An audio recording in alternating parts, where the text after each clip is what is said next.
This week I have a bonus episode for you from Aidan McCullen's podcast, The Innovation Show, where he interviews one of the most widely known and influential thinkers on management, whose work continues to be used by leaders worldwide, Charles Handy. A former professor at the London Business School, Charles Handy authored many books, with his most recent book titled The Second Curve. It was episode 54 of this podcast, Manage Self, Lead Others, where Aidan McCullen was my guest. He spoke about the ideas in his recent book, Undisruptable, and the importance of the S-curve cycle in human performance. Charles Handy not only referred to the S-curve in several of his books, but his most recent title is The Second Curve. So many gems in this conversation.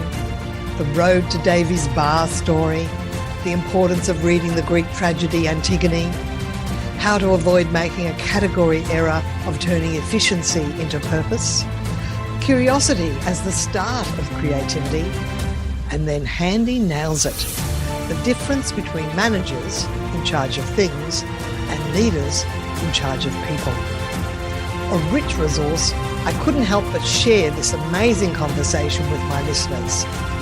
Because duration is over an hour, this is part one of two 30-minute episodes. Now it's over to Aidan McCullen to introduce Charles Handy. Happy listening. What does the future hold for society? Today's guest is one of the giants of contemporary thought. In The Second Curve, he builds on a life's work to glimpse into the future and see what challenges and opportunities lie ahead. He looks at the current trends in capitalism and asks whether it is a sustainable system. He explores the dangers of a society built on credit. He challenges the myth that remorseless growth is essential. He even asks us whether we should rethink our roles in life as students, parents, workers, and voters, and what the aims of an ideal society of the future should be. Provocative and thoughtful as ever, he sets out the questions we all need to ask ourselves and points us in the direction of some of the answers.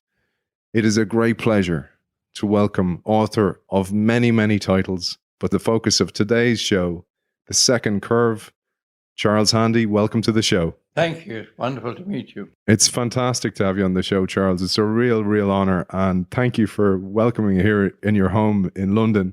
I wanted to start first with the idea of the second curve. I loved the intro to the book where you learned that history and tradition can be a prison as well as a thing to be treasured. A looming disaster is often needed to allow change from the status quo. Well, the status quo is your comfort zone. I'm a great believer in boredom, because if you get bored, you really have to do something about it, as I tell my children, or used to. You're not allowed to be bored in my home. You've got to get out of it. You've got to go do something. So being bored is a great incentive.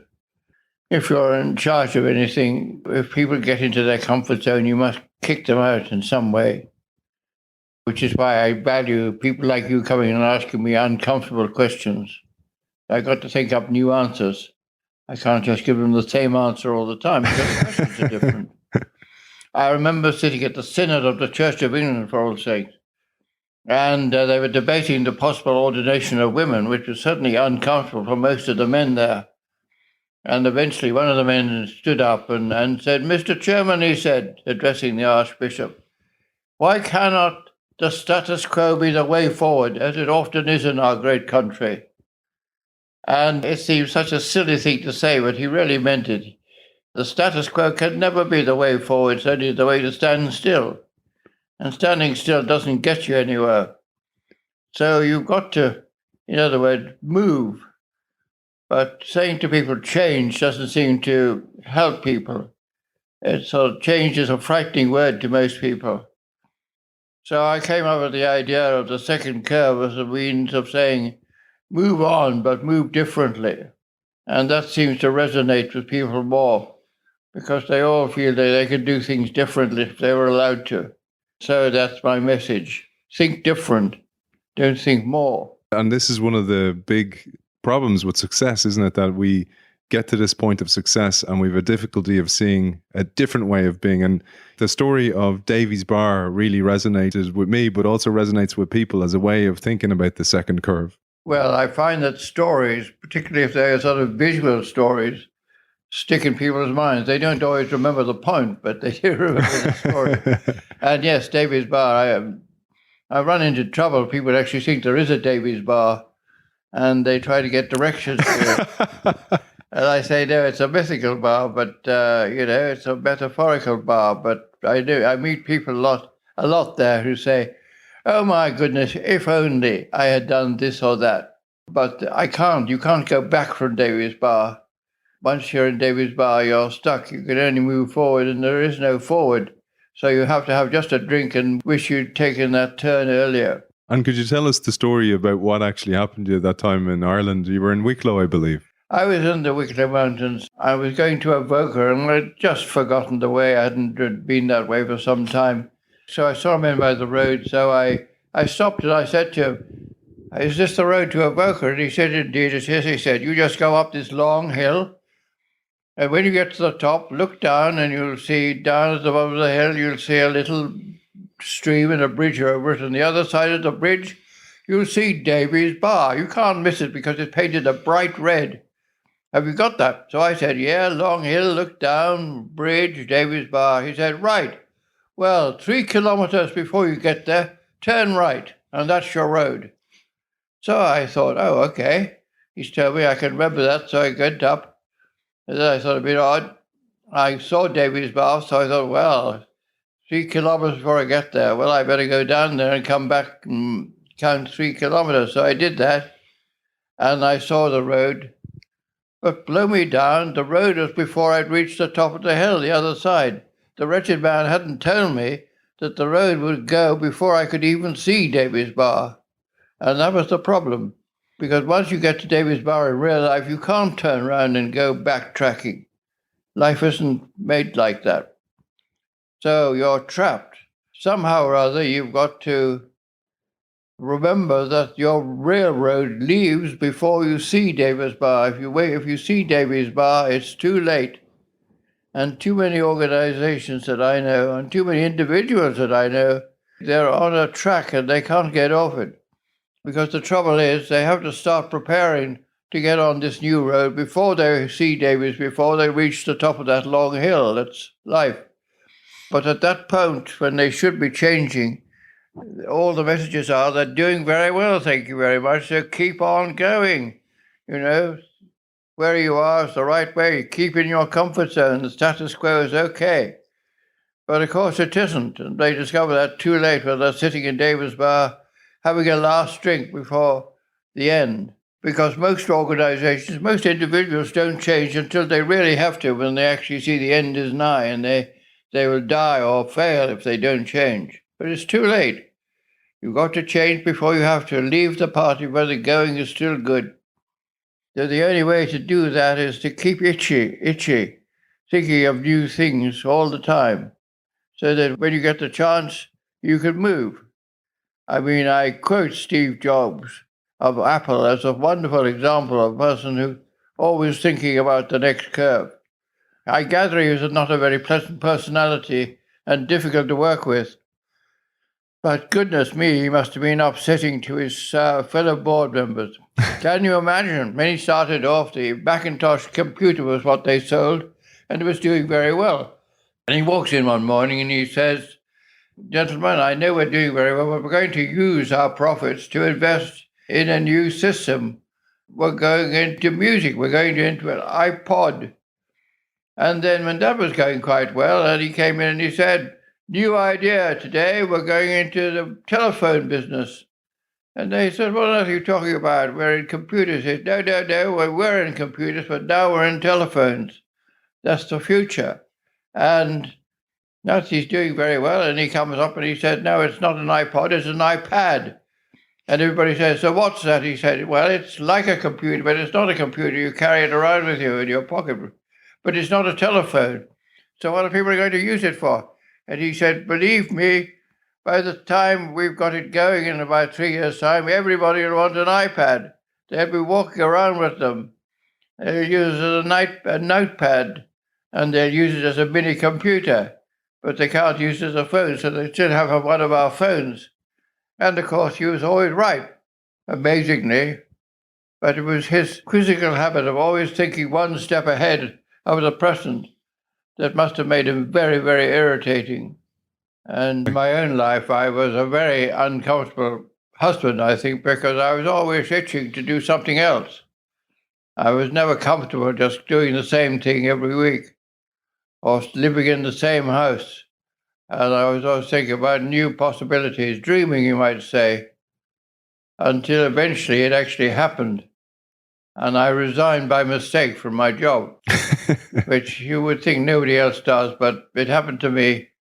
I was working in a funny job running a little conference center in Windsor Castle. And my boss was the dean of St. George's Chapel. Anyway, he came to me one day and he said, your contract's got a year to run, but we ought to be thinking about looking for a successor. And he said, we've got a general who's very interested, but he can't wait for another year.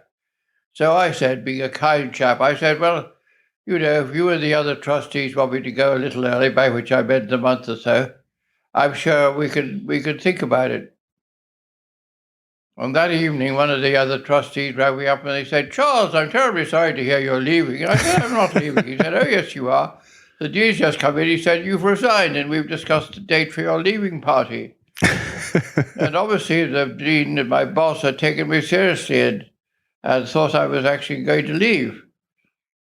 So I had to go back and tell my wife that I'm sorry, I've resigned, apparently. And the children had to change school. We had to leave the house and everything. So she was not very best pleased. And she said, well, now you've got to live up to your own bloody books. You've got to start your second curve. She said, you always said you wanted to be a writer, so off you go. And it was very tough because changing out of your comfort zone to do something you haven't done before is uncomfortable, like you don't have enough money or your own contacts are no use anymore. But anyway, you struggle and it takes time, but eventually you take off like any new business. And I'm very glad in the end that I did, but it wasn't very pleasant for a bit. And my wife would say, I hope you're not going to have any more new ideas or more resignations by mistake. So it's helpful to talk to your friends if you're going to upset their life. And this reminds me of something you talk about, which is the contract with ourselves. It's one of the essays from the second curve. And you once described your life to an Indian guru. And you told him about all your adventures, etc. And he said to you, you seem to be very busy going nowhere in particular. And it seems incredible to hear this now after how much you've achieved in your life. But that's the case for so many people. I mentioned to you, I lecture in Trinity College, Charles, and I tell the students not to make decisions based on the opinions of others, but make them from yourselves. And you mentioned, for example, how Jean-Paul Sartre, the French philosopher, said, the best gift a parent can do for a child is die young. What's your advice for parents out there, for people who are encouraging their children on one hand, and then also on the flip side, for students, people you've lectured to, for example, in business schools?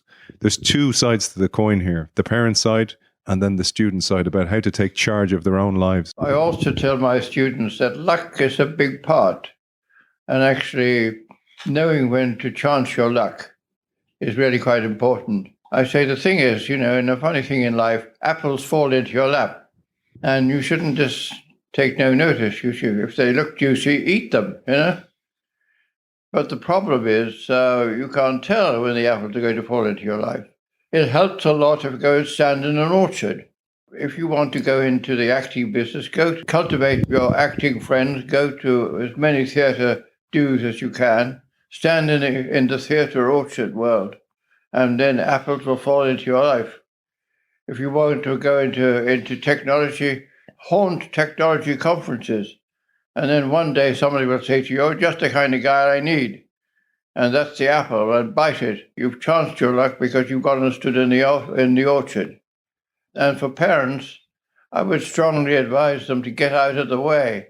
Don't die necessarily, but don't try to influence your children too much. It's their lives, and they have to make their own deals with life. And remember, everything that you do is a good learning experience. My father was a country parson in Kildare in Ireland.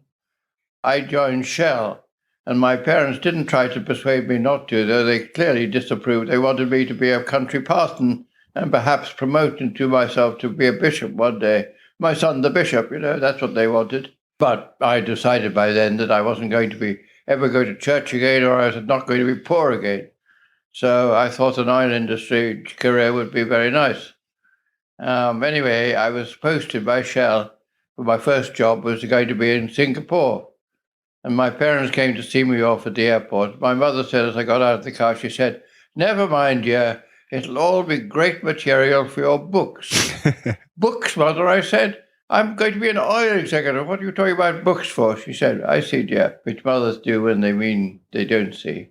She knew something that I didn't, obviously, that I was really going to be a writer. And she was absolutely right, because the stories I picked up trying to run bits of Shell were incredibly useful when I became a teacher in the London Business School, because they love your teachers to tell stories of their own lives, particularly if they're disasters, as most of mine were. And so basically I used to say to them, "You've got to make your own mistakes."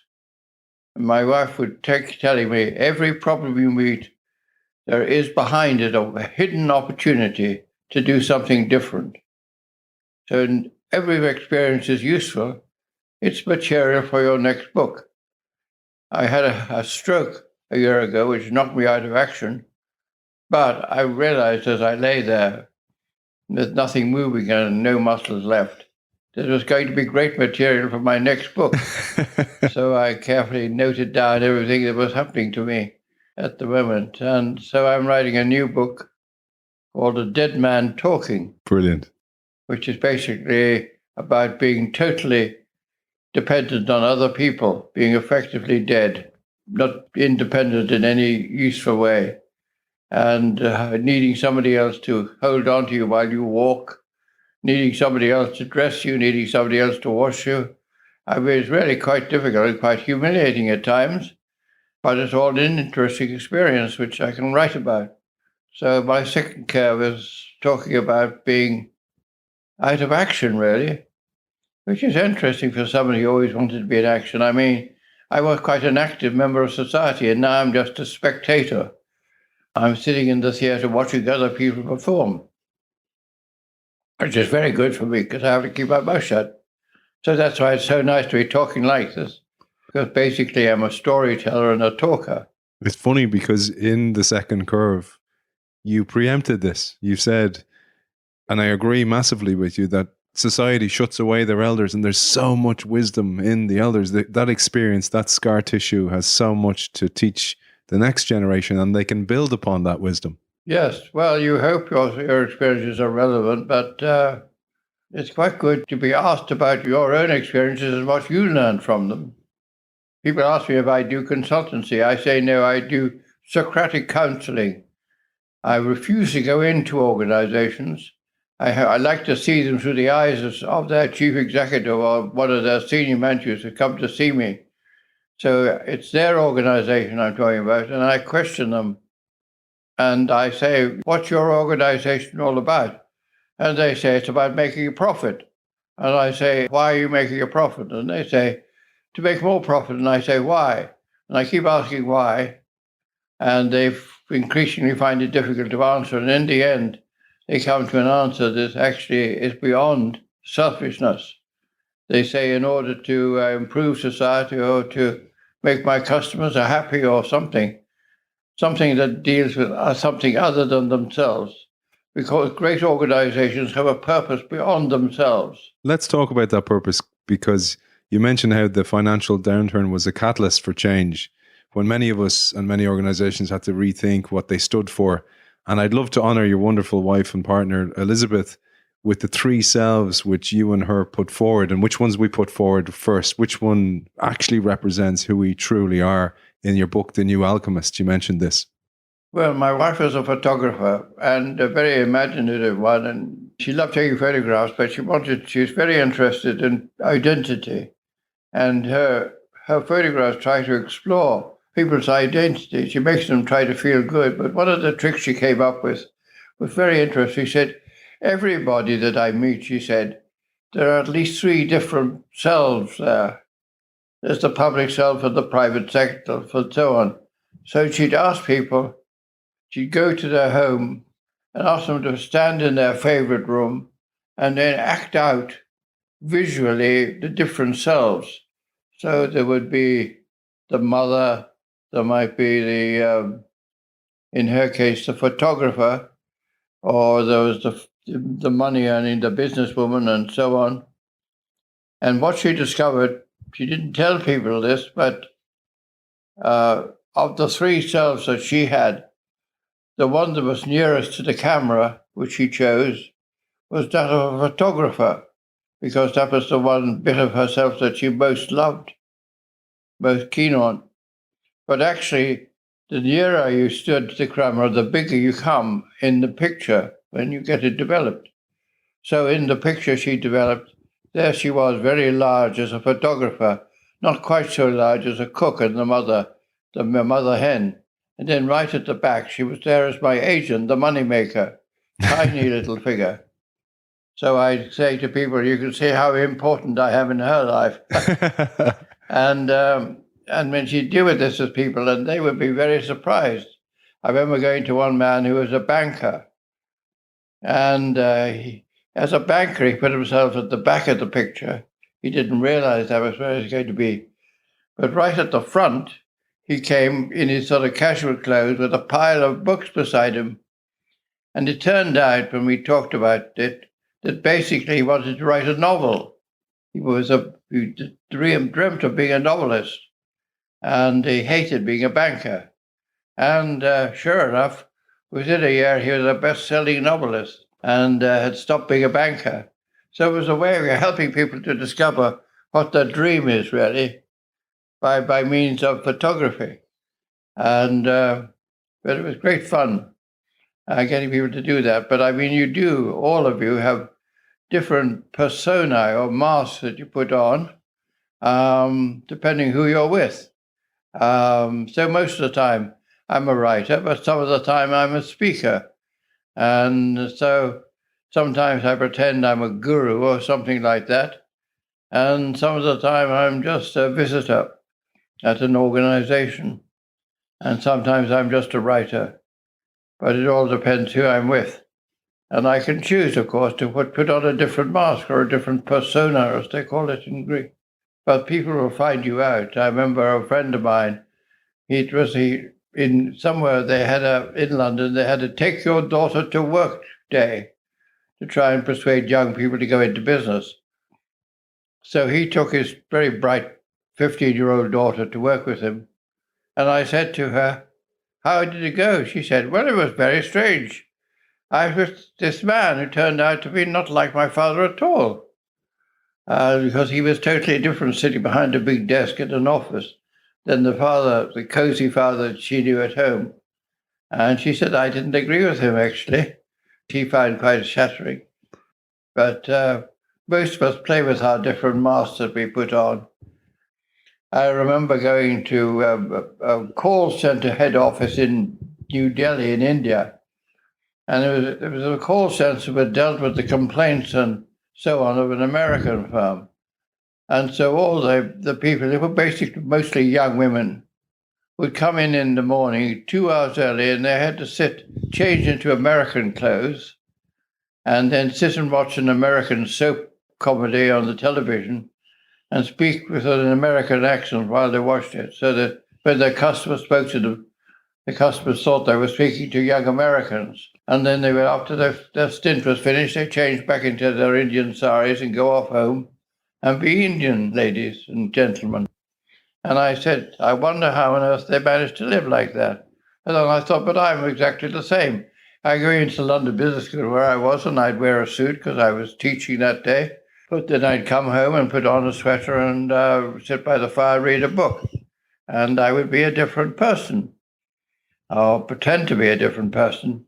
But of course, underneath, I wasn't really that different. But which was the real me? I had to be very clear about what my real me was, what my core values were, and what I thought was good and what I thought was wrong in life. And that's quite important.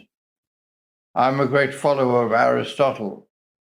And Aristotle had a list of 12 virtues which were very important. And one of them was what he called courage.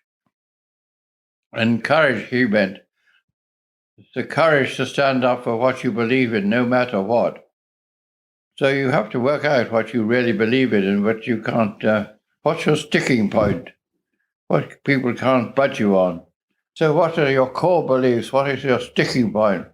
What can't you be budged by? When my students used to arrive at the London Business School, they had 2 books in front of them, which were the core books for that first term. One was called The Meaning of Company Accounts, because they had to be able to read a balance sheet. And the second was a Sophocles play, Antigone, translated from Greek into English. And they looked at me in amazement and they said, well, I can quite see why we've got the accounting book, but what are we doing reading a Greek play? And I said, well, you read it and you'll see. Because the point was, Antigone was told by her uncle, the ruler of her city, Thebes, that she was not allowed to bury her husband who had been killed in the civil war. And the Greek religion said that if you don't bury your family properly, the Furies will pursue you for the rest of your eternal existence in hell. So it was very important for her to bury her husband properly. But her uncle said anybody touching her brother's dead body would be condemned to eternal imprisonment or death. So she had this problem. Was she willing to die in order to let her brother not be pursued in hell by the Furies? And I said, what do you do if your boss tells you to do something that you don't believe is right? Do you believe him because you're your boss, or do you believe your conscience? If he tells you to go and promote more cigarettes for sale in East Africa, which you think is really bad for them, do you do that? Or if he asks you to bribe some officials in the Chinese government, because that's the custom of the country, do you do it, or do you believe it's wrong? And you'll stand up for what you believe in. You'll have Aristotle's courage. And let me tell you, that's the point of Sophocles' play.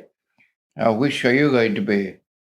Or are you going to be the boss? And are you going to ask people to do something that they believe is wrong? Or are you going to listen to them? So they went away quite thoughtful. And those are the key issues, it seems to me. But first, who's the person behind these masks you put on? You may say, you're doing frightfully well. You've been promoted and you're earning X million pounds or euros a year. I'm not impressed. It's a mask. Who are you? And this becomes really important from a business dynamic perspective as well. And I love how you, in the essay, The Dilemma for Growth, put this, Charles. Growth should always be the means to a greater purpose rather than an end in itself. And unfortunately, that end of shareholder value has become the purpose for businesses, but that is not the way it should be. And it's not the way it was meant to be to begin with. No, it wasn't. That was why I keep asking people why. Why do you make money? And until eventually they come with a purpose beyond themselves. I mean, a business is a community with a purpose. And basically, no business succeeds unless they make a profit. That is a necessary condition of being a business. You can't live without making a profit. Just a human being can't live without making some money. But if you say that the necessary condition is the purpose, then you're making what philosophers call a category mistake. And a category mistake means you're screwed up. You're taking a means and making it into a purpose. And so you eat in order to live. But if you turn eating into a purpose, you become very fat and you're known as very greedy. And you will get ill and you will die because you overeat. And so you have made a category mistake which is fatal. When I was in hospital, I used to get very angry with them because they were trying to get more efficient and trying to make sure the patients did what they were told and kept to the meal times and didn't get out of bed without permission, etc., etc. And I found it very frightening. And I said to the chief nursing staff, I said, you've got it wrong. No organization can survive unless they are efficient. But if you turn that into a purpose, you're going to screw everything up. You've forgotten why you're there for. You're there for to make me better. And in order to make me better, you have to be efficient. But that's not the thing that you measure. What you measure is me getting better. I mean, schools make a great mistake.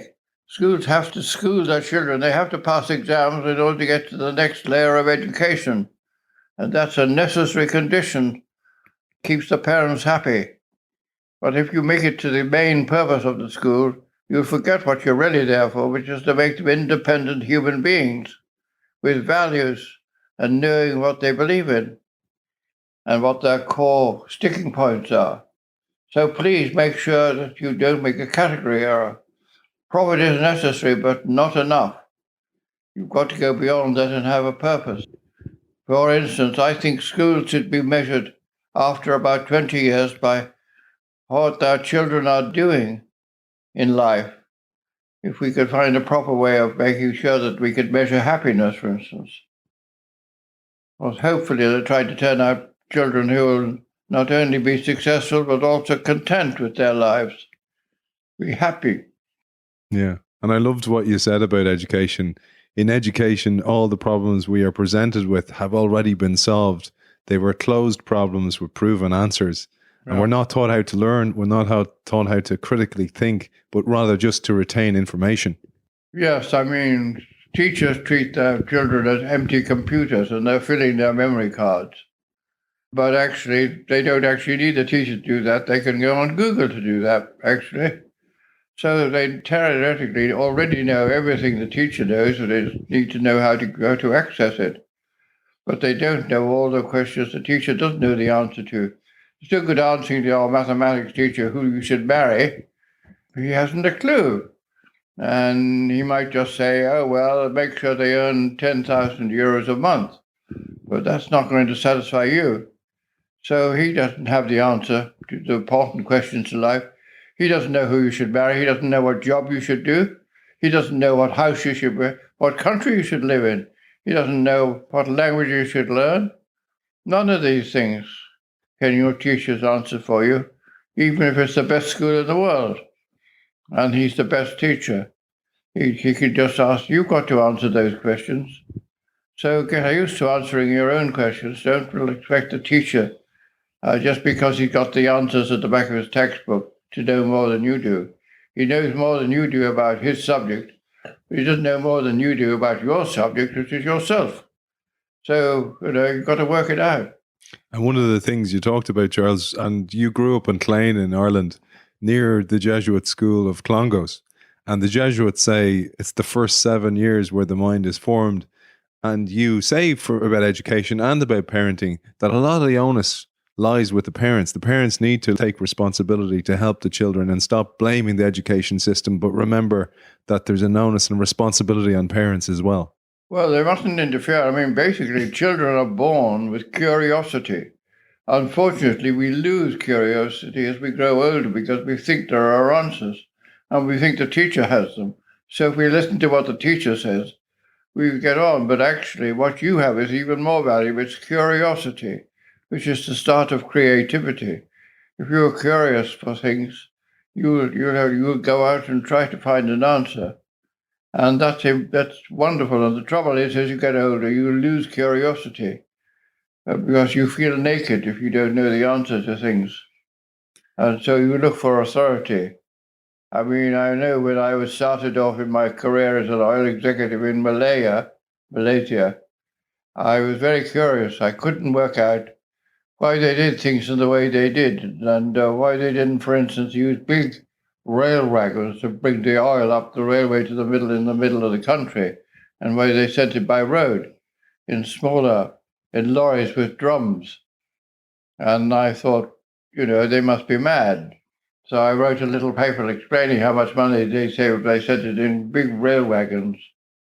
And my boss looked at me and he said, how long have you been in this company, Handy? And I said, a year, sir. And he said, how long do you think this company's been in this country? And I said, 20 years, sir. He said, no, 75. Do you really think that you know more in your 6 months than this company knows in 75 years? And I said, no, sir. Sorry, sir. He said, well, next time, just ask somebody who knows. Well, I tell you, within 7 years, they were using rail wagons. I was right after all, but my silly boss wouldn't allow me to prove my curiosity and go out and work something out and try it out.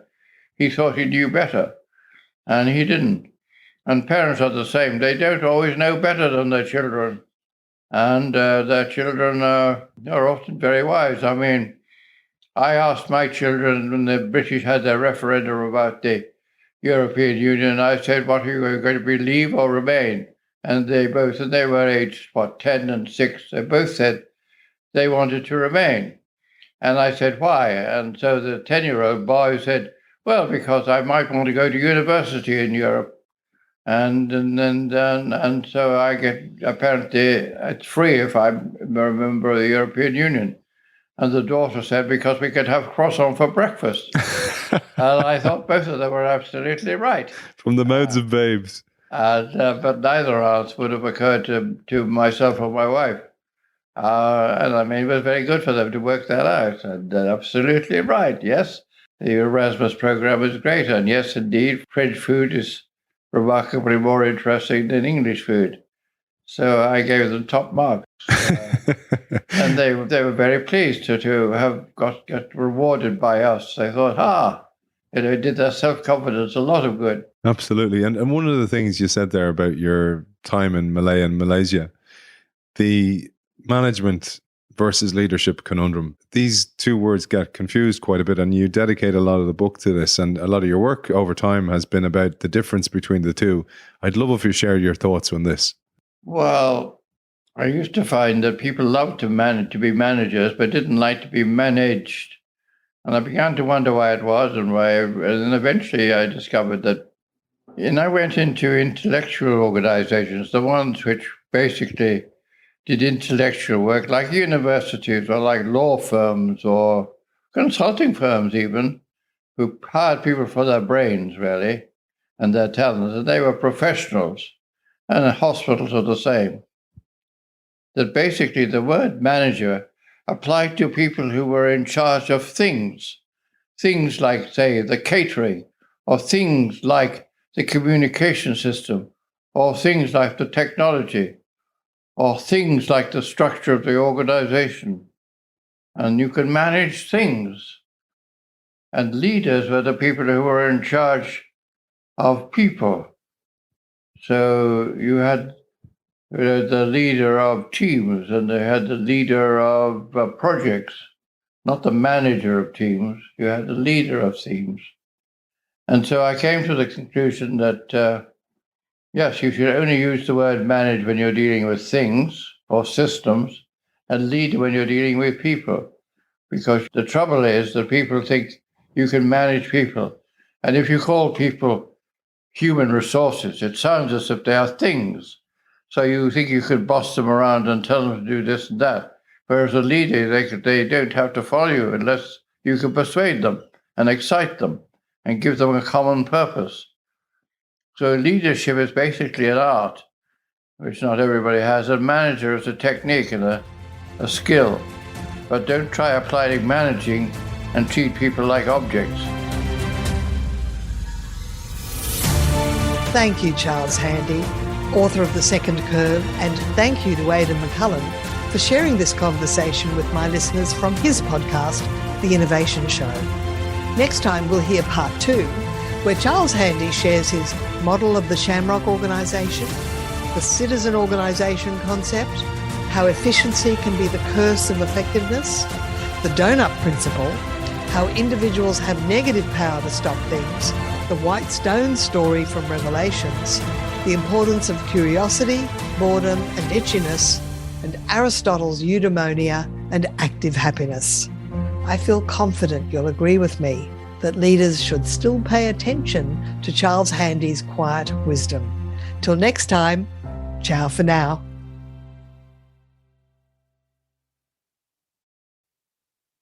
This podcast is a part of the C-Suite Radio Network. For more top business podcasts, visit c-suiteradio.com.